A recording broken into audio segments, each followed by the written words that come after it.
407 years ago, our fathers brought forth on this continent a new nation, conceived in liberty, and dedicated to the proposition that all men are created equal.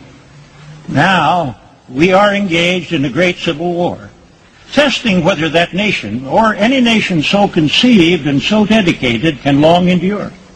We are met on a great battlefield of that war. We have come to dedicate a portion of that field as a final resting place for those who here gave their lives that that nation might live.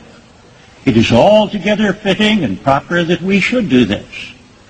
But in a larger sense, we cannot dedicate. We cannot consecrate. We cannot hallow this ground.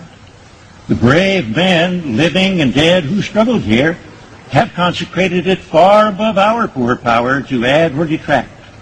The world will little note nor long remember what we say here, but it can never forget what they did here.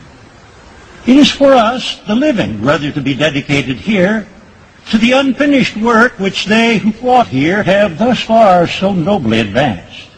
It is rather for us to be here dedicated to the great task remaining before us, that from these honored dead we take increased devotion to that cause for which they gave the last full measure of devotion, that we here highly resolve that these dead shall not have died in vain, that this nation, under God, shall have a new birth of freedom, and a government of the people, by the people, for the people, shall not perish from the earth.